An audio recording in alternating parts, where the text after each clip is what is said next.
Okay, we're gonna move on to the full adder. And this looks pretty sophisticated compared to our half adder. And maybe it's worth just looking at that half adder for one more second. So let's put that full adder away for a second here and look at this half adder again.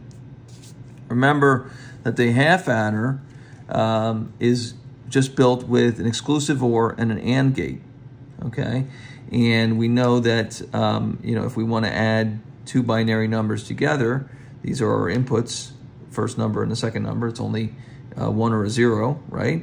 And we're going to get out an indication of whether that's a 1 or a 0 on the output and whether or not we need to carry to the next digit.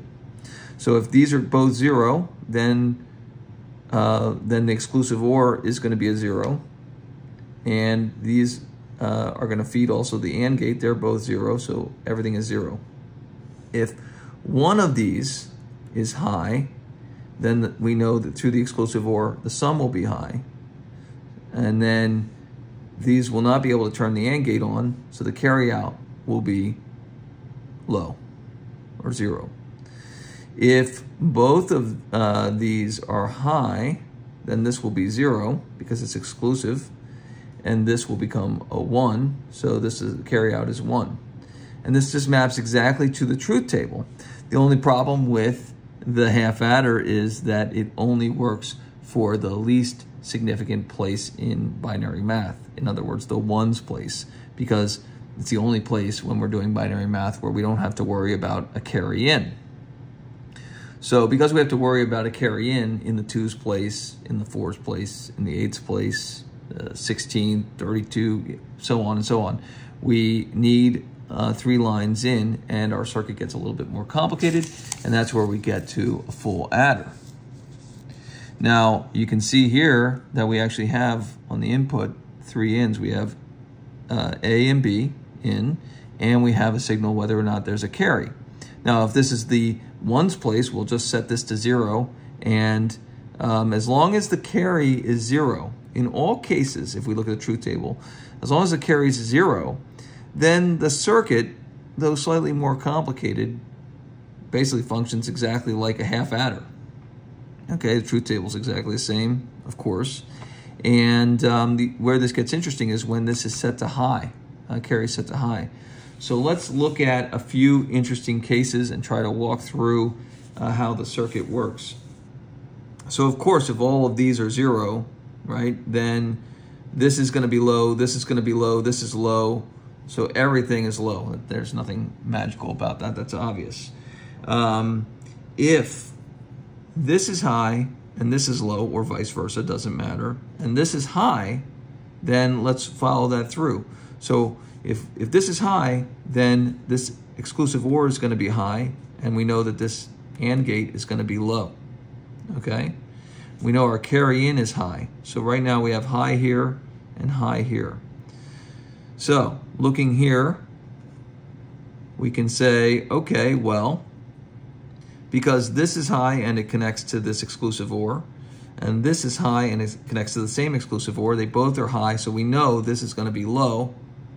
And we can just naturally see that because this is high and this is high, that's going to turn this AND gate on, which is going to turn the carry on, right?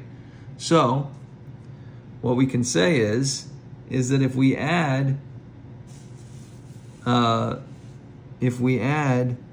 and 0 and have the carry on high, well, that is going to create a scenario where our output 1 plus 0 plus 1 is 0, carry the 1. Simple as that. What's another interesting case? An interesting case would be something like both of these are 0, but this is high. Well, okay, so then we know that this part of the circuit is non-interesting, right? So these are both 0, so this is low, this is low. This guy here is a high, so he's going to feed this AND gate, that's going to be low, but he's also going to feed this exclusive OR. So we can say that the sum will be 1, but there's going to be no carry. Makes perfect sense. I've got 2 zeros, but I carried into 1, so my sum is 1, and I have nothing to carry. Very cool case. And probably the last interesting case is where all 3 of these are high. Okay, cool. Let's think about that. Well, we know this guy's going to be low because he's an exclusive OR, and they both can't be high. So we know this guy's low, this guy's going to turn high. That's going to automatically force, we know we're going to have a carry. Now, let's think about this. This guy's high, this guy is also high, and he's going to turn on this exclusive OR, right? Because we know this is off, but this leg is on. So this is going to be high. We're going to have a 1, and we're going to have a carry. Well, let's think about that. 1 plus 1 is 0. Carry the 1, so now we have a carry, and we already had a carry.